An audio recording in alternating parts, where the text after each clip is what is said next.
I want to refer to a tweet on a social media account in the names of Mr. Kaneirugaba Muhoozi, warning, promising havoc, intimidating, and threatening the NUP principal, Honorable Gulanyi Sentamu, also the people's presidential candidate, that he's promising him, threatening him, intimidating him, that he was claiming to have capacity to crush Bobiwine and maybe all of us. First of all, when I saw those tweets, I gave Muwonge the benefit of doubt. You see, he has grown up surrounded by plenty.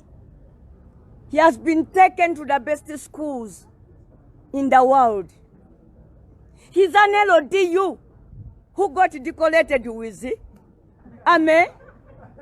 medals and honor. We know him. He was recruited as an LODU in Entebbe. Sometime back, the LODUs were abolished. I don't know where he kept himself during that period. We have heard also. You see, this Muhoozi is such a very unlucky boy. You can't imagine having your father pressing you to guard him. In essence, having a father who says that if you want to hurt me, you will first hurt my son. That's not kind of any parent. So he was Seven's bodyguard, and we don't know under what made it to leave those offices. We also hear rumors, and we don't want to believe them, that one of his problems might be drunkenness. But we don't want to believe that. We also understand that a general of Muhoozi's caliber is now the advisor to another general called Mr. Yoweri Kaguta Museveni. What an absurdity. It is quite very absurd. If any one of us is placed under responsibility to advise your parent, and you are not advising your father to run your family, but you are advising him to run the country. Mr. Muhoozi, we are also aware that Mr. Museveni, like all human beings, is deteriorating both physically and mentally. It's natural. We can't blame anybody for that. At our home in Wachiso, Namusera there, my father always waits for me to advise him on what to do for the family. But a family is different from a country. The country has advisors who are paid, but Mr. Museveni is not utilizing them. So Mr. Muhoozi, in that capacity, abusing Ugandans and taking us for granted, that he starts tweeting, exposing his delinquency, threatening Ugandans, not any other ordinary Ugandan like Nambooze, but a people's candidate, presidential candidate, who is going to run the office. Mr. Muhoozi and friends are trying to impose on Mr. Museveni. They fear what might happen to them after Museveni's presidency. That is why they are imposing him on this country. They fear to face the law. They fear to face competition. They fear to lose riches. They fear to hand back power to Ugandans and account for the 35 years Mr. Museveni has been in power. One, I talked to Honorable Robert Kyagulanyi. And he told me that if Muhoozi thinks that when he tweets, when he makes those careless, wisdomless tweets, that Honorable Kyagulanyi will be intimidated.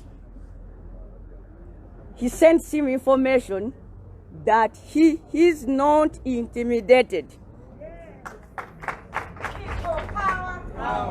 Mr. Muhoozi, I want to assure you, you will be one of those Ugandans who will be pardoned. We shall allow you to say sorry to Ugandans. We appreciate that you have been young just yesterday and you were exploited by a father who doesn't care about anybody, including his own children. A man who has failed to win off his children. Okubajja ku mabere.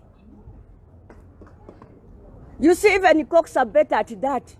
Akakoko wekalemera wali awali mama wako ba segwanga. Bakabojja genda. We don't fear to face Mr. Muhoozi as a competitor. We don't. We also acknowledge that he has a right, like all of us Ugandans, to stand for office. We don't know even why he keeps on posing as if he's an army man, when the fact of the matter is that he's not. He's an LODU. He was recruited when some of us were old enough, first of all, to get to know what was taking place.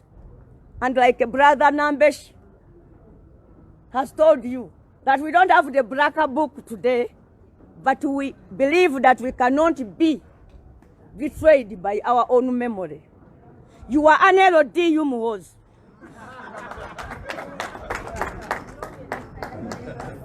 We know that deceitfully, with the deception, you have been decorated a UPDF general. We will lose those titles as soon as we take office. And we shall recommend you and press you under rehabilitation, you together with other people. You see, in Uganda we have some people who pose around as lords. When they are moving around, you can mistake them for being lords. Today, we appreciate that Mr. Museveni is no more. We have another example of what happened in Malawi. In Malawi, a president lost his mental abilities.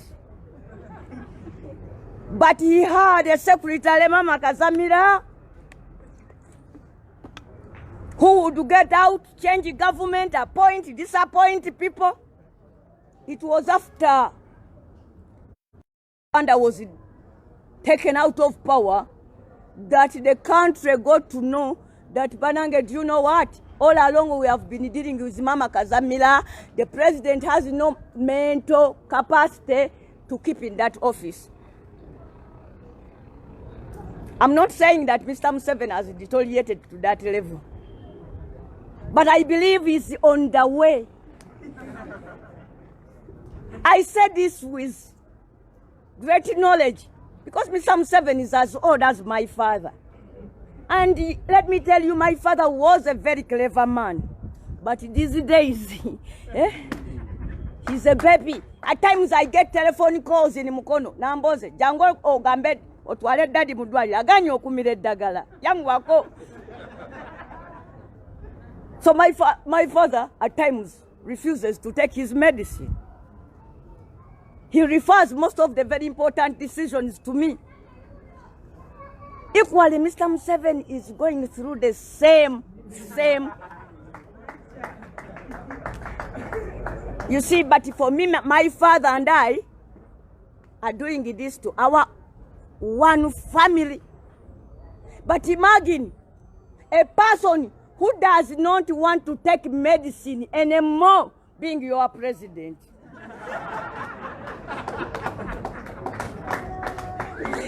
There is that period when we live the opposite of our true self. What we were when we are still young.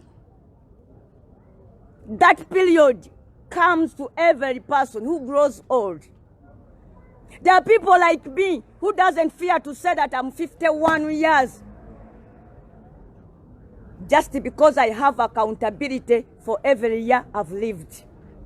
But Mr. Museveni cannot get out to tell his exact age because he does not have accountability for some of the years he has lived.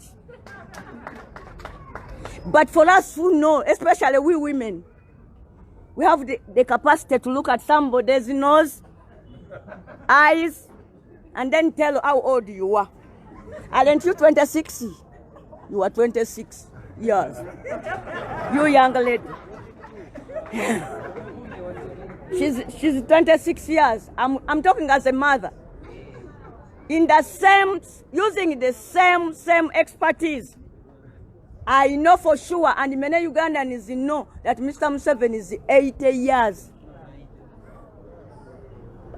So, winding up, I'm here to tell Mr. Muhoozi that first of all, we who know him as a person who has grown up surrounded by plenty, who has gone to the best schools, we didn't believe that he's one man who can be so unwise, so unsophisticated to make such careless tweets. Nze nasooka neŋŋaana nga ngamba bamuwaayiriza.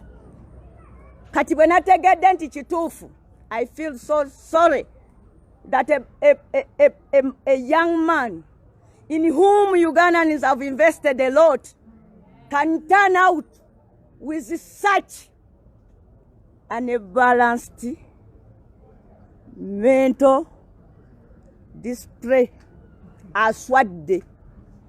Yes, waziza. He's beyond that. Muhoozi can do better. Muhoozi, you are capable of doing better. If you are a man that you turned from the LODU, keep quiet like what other army men should do. If you want to be a politician like us, retire from the army, get out of your father's custody, and behave like a grown-up man of 50 years. Muhoozi, you are 50.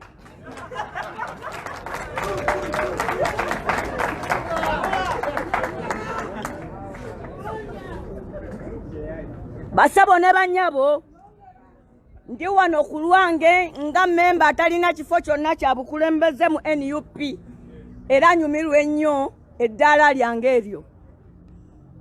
Kubanga it is high time naffe abamu batukulembereko. Not so? It's high time naffe abamu batukole ki? Batukulembereko. Kale nyimiridde wano nga memba wa bulijjo. Waliwo abantu abangamba nti wakagenda mu NUP ne mbagamba muyiga okumanya ebintu. Nze omu ku bammemba ba NUP abagundiivu. Omu ku bakadde abagiruddemu ennyo.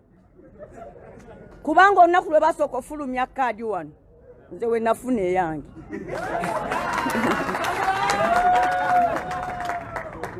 So nyimiridde wano mu kiti ekyo ekya memba atalina nnyo buvunaanyizibwa okuggyako in the interim ayambako mwami vice president wa Buganda okutwala ziri districts eziri mu Eastern Buganda, Mukono, Kayunga, Buyikwe and Buvuma, okutumira mwanyinaze gwensingako omwaka gumu gwokka mu nsi muno Muhoozi, nze ndi 5 mu gumu yali 5, okumugamba nti akomye mangu okweteeka mu butaala, n'agenda n'akemebwa okubaawo kwa social media, n'atandika okuweereza obubaka obutiisatiisa, obuvoola, era obulengeza bannayuganda. Omu ku bo Honorable Kyagulanyi Ssentamu akikomye. Tumanyi Muhoozi ng'oweero DU waffe eyalondebwa abeero si wanu Entebbe, agenda asoma obwero DU asobole okuddayo kuuma ekyalo. Era oyo wero DU waffe tulina ennaku nnyingi nti ekifo ky'okumutendeka ne tumuddizayo bakama be Chairman wero siwa ne Secretary for Defense ab'Entebbe wali ewaabwe mu Kitoolo. Mwami Museveni yayita mu mugenzi Gaddafi najja amutikkira obwa mmeeja. Ekyo kikolwa kyali kyakusala nsawo. Teriyo wero DU mulala gwe twali tuwulidde ng'afuuse jjeno w'amagye. Kyova olaba ng'ekimu ku bintu bye tujja okukola nga twakatwala obuyinza kwe kuwonya Muhoozi tumuggyeko ebyo ebitiibwa ebya genero bye bamukakaatikako. Twagala era kusaba mwami Museveni ayiga okujja abaana be ku mabeere. Abaana bwe bakula baba bakuze. Mwami Muhoozi musajja mukulu ddala. Singa yayanguwa okuzaala nga Kyagulanyi kati alina omwana ali okumpi okuwasa. Yes, at 50 osobola okuba n'omwana ow'emyaka 25. Not so. Kati tumugamba ebintu ebyo byalimu abiveemu. Taddamu okuweereza obubaka, taddamu kukemebwa, kusosonkereza bannayuganda. Alina ebyokulabirako ebimala. Amanyi baganda be abaana ba Gaddafi bye bayitamu. Amanyi baganda be abaana ba Saddam Hussein bye bayitamu. Amanyi baganda be Kapiteeni Kongolo omwana wa Mobutu bamuziika ayimiridde. Nono oli kitaawe yamukomya ku bwa kapiteeni. Naye n'atandika okulowooza nti naye president mu bwangu ddala bannayuganda bonna abagala enkyukakyuka ne ba activist ffenna tulina okukolera awamu tununule mwami Museveni okuva mu mikono gy'abantu abamuwambye. Abantu abo mulimu bamafiya, mulimu abalwaninga bizinesi z'amba mafias. Waliwo omusajja omu gwe nabadde nsomako nga nfuna obujulizi, simanyi bamuyita Muhammad Alibai, ng'alina ebyapa by'ettaka 700 mu Kampala. Kati omuntu alina ebyapa by'ettaka 700 mu Kampala tayagala Museveni aveeko kuba amanyi bannayuganda abaddako bagenda mugamba nti ettaka lino walijjawa. Abo abantu abasibye mwami Museveni mu buyinza abamukozesa okunyagulula eggwanga lyaffe, mwami Museveni wamma totya, tujja okukununula mu mikono gy'abakuwamba. Twagala President Museveni agenda awummuleko Lwakitula. Tuteeseteese okussawo akakiiko k'okutabagana n'okwogera amazima eri bannayuganda, era nga tumanyi nti abantu abali mu famire ya mwami Museveni, abantu abamu abafunye obugagga mu ngeri ey'amankyolo, n'abantu abalala abalowooza nti baliko ebikolobero bye bakoze nga batya Museveni ova mu buyinza, akakiiko ako ke bajja okweyamba okwetondera bannayuganda n'okusonyiyibwa. N'olwekyo twagala batuwe eddembe lyaffe. Ekisembayo Muhoozi oli musajja mukulu, ate toli wa magye, oli wero DU, oli wa ddembe, olina eddembe ly'obuzaaliranwa, ddembe lyo okuvaayo ne weesimbawo ku kifo kyonna mu ggwanga nga otwaliddemu n'ekyakitaawo kyalemeddemu ekyobwa pulezidenti. Era ffe tetugenda kunyiiga wadde okutya okubeera mu kalulu konna nga mwami Muhoozi oba asimbiddwawo NRM ng'asaba obwa pulezidenti bwaki. Tumulinze mu butuufu. Olwaleero mbadde njogeramu ne Honorable Kyagulanyi n'agamba nti yeesunga okulaba ku mazima agasaanidde ng'avuganya ne mwami Muhoozi, nga Muhoozi asaba bwa pulezidenti nga ne Kyagulanyi asaba bwaki bwa pulezidenti. Naye bye by'okulowooza nti ojja kwesiba ku kirenge kya kitaawo. Atoddeeyo gye weesibidde ku kirenge kya kitaawo emmanju ku boys quarter ku State House, ate otandike okutinkuula entalo ku bannayuganda n'okkuba olwogolo. Ekyo tetujja kukikkiriza Muhoozi.